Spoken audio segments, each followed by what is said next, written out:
Hi guys! Today, i-review ko sa inyo and i-compare itong dalawang pabango. Pinadala sa akin tong bottle na i-compare ko. This is the Jenny Glow Velvet and Oud. Pinadala sa akin siya ni Perfume by Nia. Actually, may ibang bottles pa siyang pinadala. Pero dito ako na-intrigued. And I appreciated all those perfume na pinadala niya. Pero this one, kasi this is kino-compare or parang dupe kay Jo Malone Velvet Rose and Oud na pangalawang favorite ko dito sa Cologne Intense na line nila. Ang unang-una, alam nyo na?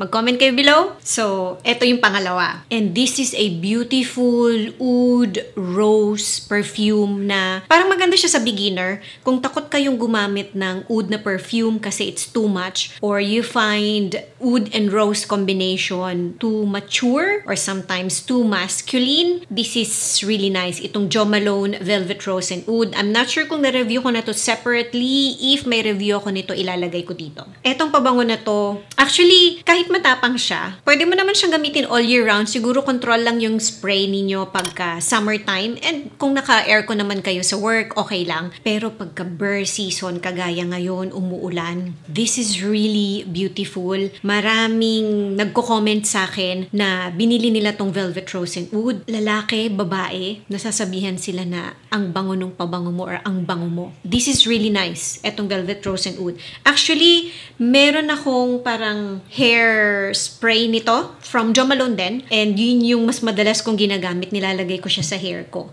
But now, medyo na-intrigue ako dito sa may Jenny Glow na Velvet Rose and Oud because mahal lang Jo Malone na Cologne Intense. And lalo ngayon, nagtaas lalo yung price nila. So, kung kaamoy niya, tignan natin. Meron akong notes dito sa my phone ko. Babasahin ko siya. Hindi ko na babasahin yung notes nila guys kasi magpo-focus tayo sa pag-compare nung amoy nilang dalawa para hindi maging masyadong mahaba tong video. Ipakita ko muna ulit sa inyo yung bottle. So, ito yung Jo Malone and ito naman yung Jenny Glow na Velvet and Oud. Nakikita ko online, parang nung unang nilabas tong Velvet and Oud, transparent pa yata yung bottle. So, I'm not sure kung actually yun yung bagong bottle or eto yung bagong bottle ni Jenny Glow. But alam nyo na, medyo ginaya. Pero syempre, signature na design ng bottle kasi ni Jenny Glow is itong parang, sasabihin ko sana square. Pero eto kasi yung, ano ba, square. Eto yung parang rectangle.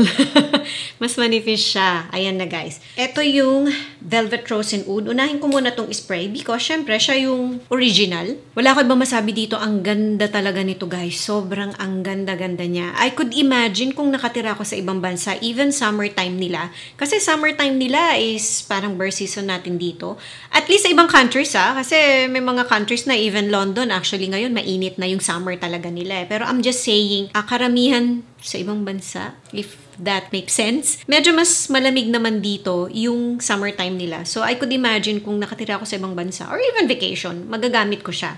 Beautiful, powdery, rose, oud. Oud is sweet, somewhat woody, but depende sa quality ng oud, yung sweetness niya. Now, dito naman sa may Velvet and Oud ni Jenny Glow. Ito yung para ma-describe ko sa inyo yung initial na spray. Actually, dito sa paper, magkaamoy sila. And sa experience ko din, nung tinetest ko sila sa skin ko, magkaamoy sila. But, watered down version ni, I will call it Jo Malone version and then Jenny Glow version, okay? Watered down version ni Jo Malone, etong si Jenny Glow. Mas prominent yung rose and pagka-juicy ni Jo Malone and mas thicker or buo yung amoy ni Jo Malone. Mas malakas talaga siya. Parang, etong masasabi ko talaga worth siya nung binayad mo etong bottle ng Jo Malone. Si Jenny Glow naman, ayun nga, hawig naman sila. Parang may somewhat kulang. Para kung meron ka nitong Jo Malone, mabibitin ka sa kanya, pero pwede na. Kung hindi mo sila pagtatabihin, iisipin mong kuha, pero mahina lang. Kagaya nga na sinabi ko kanina, ayan, unang amoy, yeah, sure, kuha. Ginagamit ko si Jo Malone sa cooler na weather, like ngayon, burst season na, or air condition, kasi super lakas niya guys, malakas siya. Pero ang ganda talaga nito guys, etong Velvet Rose and Oud, Oud ni Jo Malone. Pag gusto kong gamitin si Jo Malone pag summer, mga 1 to 2 sprays lang or imimix ko siya sa lotion para hindi masyadong matapang. Etong Jenny Glow, dahil weaker siya, dito sa weather natin sa Philippines, safe na safe siya. Hindi mo na kailangan i-control yung spray, but may mga tao kasing hindi sanay pa rin sa ganitong klase ng pabango, they might still find it strong. Pero yung kayang gumamit ng mga intense na line or cologne intense line ng Jo Malone, parang wala lang sa inyo to, etong Jenny Glow. Pero malakas siya guys Madaming nagrereklamo online na meron nitong Jenny Glow sa ibang bansa na weak talaga siya and mabilis siyang mawala.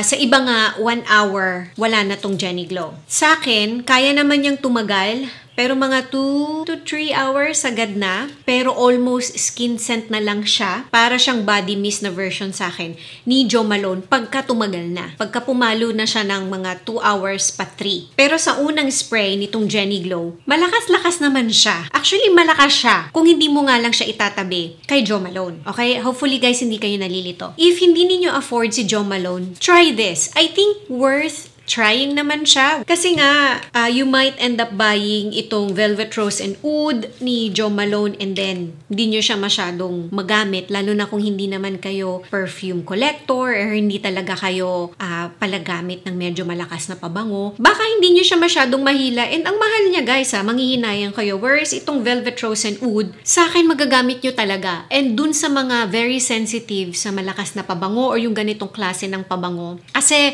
yung dating nito, because Oud, maiisip mo parang may dating amoy pabango ng Arabo Ganon yung dating niya. I hope nagigets nyo guys habang dinidescribe ko yung amoy nitong Velvet Rose and Oud. Kung wala pa kayong itong Velvet and Oud, parehas naman sila. Kung hindi nyo pa to naaamoy, may ganun siyang dating. So, you might find it still too strong. Pero, kung maselan yung ilong ninyo, or maselan kayo sa malakas na pabango, etong Velvet and Oud, ihalo nyo pa sa lotion. Medyo masihina pa siya ng konti and I think mas wearable na siya. I will still recommend to at least get a small bottle ni Jo Malone kasi ang ganda niya. Ang ganda niya talaga guys. Sa akin, kung perfume collector kayo, worth having itong Jo Malone. Kahit maliit na bottle lang. Kung meron kayong formal na event, magagamit nyo siya. Usually naman, yung mga formal na events, naman yan malalakas na aircon, diba? Naka-gown ka or kasi men or women, bango nito may something sexy dito guys Pagka sa lalaki, ang sexy niya. Pagka sa babae, ang sexy niya. Itong Jo Malone. So sa akin, kung perfume collector kayo, at least kahit maliit na decant, maganda siyang meron kayo pang, alam niyo yon. Kung naghahanap kayo ng magandang pabango, kung meron kayong wedding, ikakasal kayo, tapos gabi or hapon, paggabi, Velvet Rose and Oud. I would recommend. Okay. So etong Jo Malone guys, sobrang ganda niya. Paulit-ulit na ako, no? Na-imagine ko palagi kapag naamoy ko siya is babae na naka-black gown with red lipstick. Or actually, babae, lalaki na naka-tuxedo, red lipstick pa rin. Sexy siya guys. Both good for 25 years old pataas, men or women. Kung meron kayo nitong parehas na bottle, I would use itong si Jenny Glow sa office, pang everyday. Whereas itong si Jo Malone, pang special occasions, dates, formal events. You can wear it naman everyday. It's so elegant kasi versatile din naman siya gaya ng kanina ko pang sinasabi. Pero ayun nga, you need to control your spray pagka summertime. Kung gusto ninyong tipirin to, then eto lang, gamitin nyo everyday. And then eto yung pang medyo mas special, important na event. Ayan na guys, I hope na-review ko and na-compare ko ng maayos itong Jo Malone na Velvet Rose and Oud and itong Jenny Glow na Velvet and Oud. Nalilito na ako guys. And thank you for watching. See you in my next video. Bye!